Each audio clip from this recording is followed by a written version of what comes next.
Hello, it's time for the polling station and a day of days, really, if you follow British politics. Unbelievable stuff. Dominic Cummings maybe coming across as something of a decent fellow all of a sudden, finally taking some responsibility, saying that he's sorry. And let me just go through this in bullet points, really. What's happened today? The Prime Minister's former chief advisor, Dominic Cummings, facing questions about his time working in number 10 during the pandemic. And of course, this all came to an end. And I'm taking this from the BBC's website. He says by October 2020, he regarded Boris Johnson as unfit for the job. Their relationship was finished. He says senior ministers, senior officials, senior advisors like me fell disastrously short. Tens of thousands of people died who didn't need to die. Remarkable stuff. He earlier accused the Prime Minister of being like an out of control shopping trolley and being 1,000 times too obsessed with the media. Mr. Cummings said Health Secretary Matt Hancock should have been sacked 15 or 20 times, including for lying. Some repercussions for Star Sports' next Prime Minister market there. He also says Mr. Hancock said people would be tested before being discharged into care homes, but were not. He claims that in February 2020, the Prime Minister regarded COVID as a scare story and wanted Professor Chris Whitty to inject him with it on TV. Of course, ironically, he did get it and was quite seriously ill later on.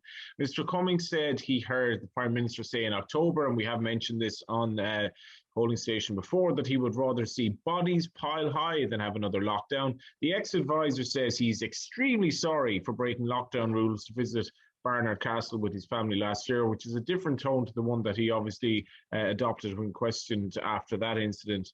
And separately, Mr. Johnson tells Commons he has not seen or heard the evidence that Mr. Cummings has given. Where in the name of Jehovah's do we start here, William Kedjanyi? And how are you? I am feeling fine, better, I must say, than the health secretary, I'd imagine, who had an absolute shellacking, although he can run fast to me, disturbingly fast, some might say. Where to begin? We'll start with the market move, which is that Matt Hancock is now 40 to 1 to be the next Prime Minister from 33s. He, I don't think, would have been most people's first choice in betting terms, but in terms of the winners and losers, if you want to call it that from a political point of view, Rishi Sunak, who is 2 to 1, and Michael Gove, who is 13 to 2, were definitely, I think, the biggest winners. Actually, I should put in a word for Dominic Raab, who Cummings said was brilliant as a stand-in Prime Minister. Some people are looking at the symmetry of all of those people being leavers, whilst Hancock was a Remainer. I can see it to a point, but I wouldn't go attaching too much thought to that. In terms of where to begin with the testimony, the headline words, I think, will be tens of thousands of people dying that didn't need to. Now, I should add, I don't find this a particularly shocking revelation. The evidence for it has been there for months in plain sight. I believe if you polled the public, you probably get a majority who would agree with that. Certainly it would tally with the polling on COVID-19 measures. You know, lockdowns are and I'm saying this in terms of the binary view that polls give you, lockdowns are popular. They are some of the most popular policies we've actually ever had polled. People don't like them, but they do agree with them. And I think that will be the sort of key bullet point that really lasts. Although that said, if Westminster is anything to go by, many of the personal attacks will probably come out first. And I can see people going after things like the Prime Minister being about 1,000 times far too obsessed with the media, the quote that he gave on Boris Johnson and Jeremy Corbyn, then Labour leader, as election options. Thousands of people in this country could provide best leadership than either of those two. The Prime Minister's indecision, the shots he took at the Daily Telegraph, especially with regards to editorials that I think were pretty clearly by that point anyway, steering the Prime Minister from one cause to another. It was well known, and we've talked about it before, that he doesn't like taking these choices. It's another character flaw. It's been very, very costly for the country. And of course, the many, many shots he took at Matt Hancock, who he said should have been sacked 15 to 20 times. I mean, putting all this aside, I watched the entirety of what he said. I would say a solid 80% of it at least is true. And I think it's pretty easy to verify that. For example, there are claims about the protective Ringwood care homes. You could speak to any carer and you could know that to be true. You could look at the excess deaths, a measure in which Britain does really poorly. You could know that to be true.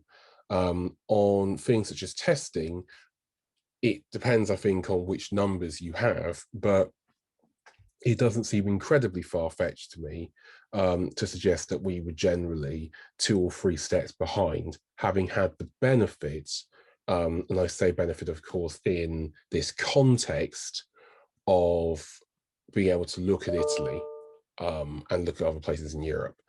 And certainly when it comes to the quote that he made, which I found really interesting, which was about East Asia and refusing to learn, I think that's absolutely correct. I think if there's been sort of a dividing factor between countries that have managed the pandemic well and countries that have not, is that most of the countries that have done well went through SARS and learned those lessons. It never quite took off here in the same way, and I think that really came through. I mean, one of the things I think it's important to note is what he said has been incredibly damaging, but in terms of cut through, it will be all over the media, but will it change people's minds? We have to remember Cummings is not a popular person. He's notorious, but he's not popular. He's well known, but he's not well liked. Show a picture of him to somebody in the street and they will tell you Barnard Castle.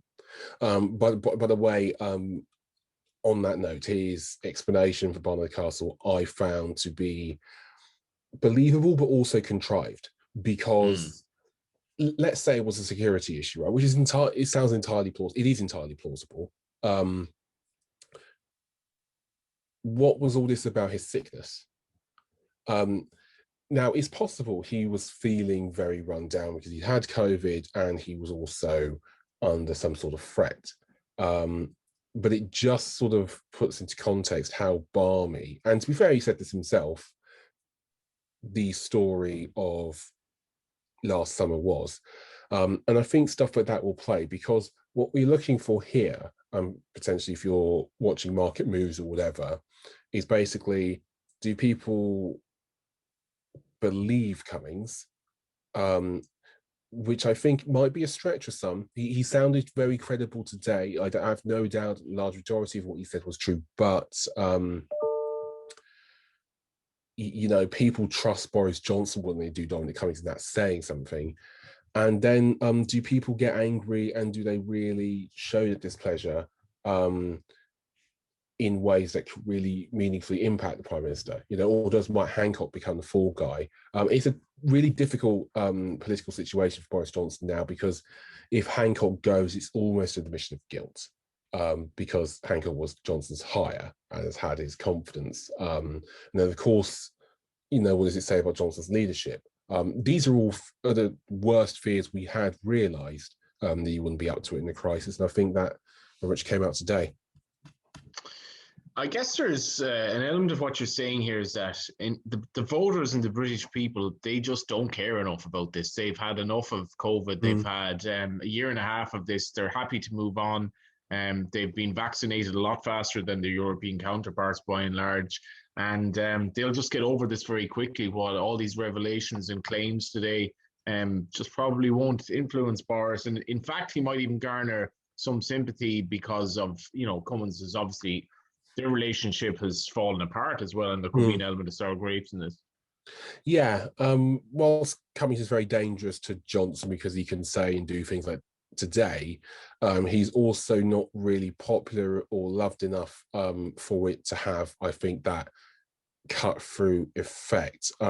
Pete, I don't think we're about to see many people start standing for Dominic Cummings. Also, that point you made was very, very important, because there are certain levels of attention people can give issues. There'll be lots of attention on this, but have we already moved through pandemic fatigue? 31-year-olds are now being vaccinated. If you have stage 4 of the roadmap, I don't think that's a racing certainty, by the way. We're seeing a slight uptick in cases, but let's say you have that. Who's going to want to relitigate what happened last year, particularly if you haven't lost a loved one or your job, as an example, rather than enjoying sort of your new refound freedom? That sounds awfully cynical, but that's what the polling tells us now. But that said, we've only just come out of these testimonies, literally just stopped speaking about half an hour ago. Let's see how the papers and the press cover it. Yeah, that will be interesting how they cover it, because I don't know, Boris has come through a lot, and this is just something else that he has to come through, and I guess he probably will. I think Labour might be calling for Hancock to answer questions himself tomorrow, but they are indeed. Jonathan Ashworth with an urgent question at 10:30. Can Labour in any way benefit from what happened today? They absolutely can. I think if they keep their messaging simple and disciplined, and make it clear, which is not something I really think that they've done very much of under Keir Starmer. But it's a definite opportunity for them. I would say, to be honest with you, a quiet approach is probably the best approach. Say the simple things, don't be hypocritical, and let the fallout reside with the Conservatives and the government, and let's see where exactly this lands, because all of those quotes that have been reported were backed up today by Cummings. So there's definitely a lot of political material in it for Labour, but can they take advantage? Starmer's missed open goals before. Yeah, and it's been a really, really extraordinary week in terms of European politics. We've seen a Ryanair plane being rerouted to Minsk, in which, an opposition journalist was arrested. Boris Johnson was quite strong on that, actually, on his Twitter account. But in the wider context, the EU's reaction to this is going to be very interesting. I'm sure a lot of people in Britain are wondering, does the EU have a collective kind of foreign policy? I know, various nations can veto it and often do, but this was extraordinary stuff on any level in terms of dictatorships.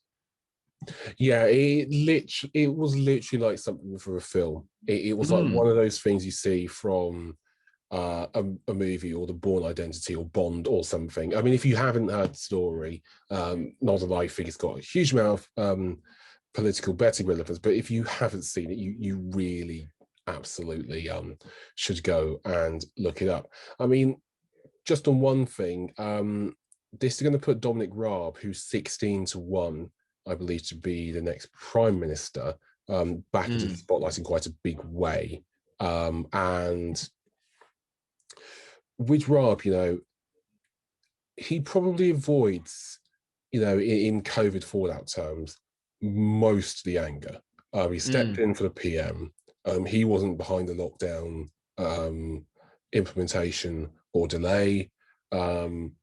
People will have a go at him for the border controls, though, to be fair, Priti Patel, who's 22-1, seems to be taking most of that heat. And I find it hard to see him coming out anywhere near as badly.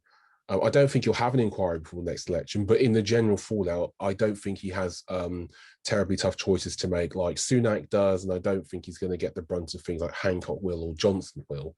Which just makes him interesting as a long-term prospect. I think, potentially to see Boris Johnson. It might just be who comes the cleanest out of all this, and Raab wouldn't be shaping up too badly on that end. Not that I'm a huge fan of his, but I find it hard to see him getting one of the big shellackings. Who will last longer than Boris or Lukashenko? I'm gonna go for the dictator. In that hypothetical match bet, my money is always would be dictator. So now I think I'll last longer. On that note, we are 7-4 on Johnson is the leader at the next election, and we are 5-4 that he isn't. I wouldn't imagine that the claims from today will have a long enough lasting effect to be decisive in a matter like that. I also think we have to remember that there's support for Johnson is baked in. Insert the Simpsons meme again. A lot of memes today, but if we insert the Simpsons meme again, 10 scandals always better than one, and he's got chock full of them. But that said, it's not ideal because it's a very exposing, piece of testimony. And I think he'd win an election tomorrow, and I think he'd do it pretty easily. But if I don't see Starmer making it through to the next general election, there is always the slim chance that he might face somebody more competent or who cuts through better, which would be interesting. Also, on that note, his leaving year, 13-2 for this year, 4-1 next year, 4-1 for 2023, 8-10 for 2024 later. I think he probably stays through and he probably wins another election if he can keep the focus. And that would be my one big worry if you're invested on the Conservatives to win the next general election.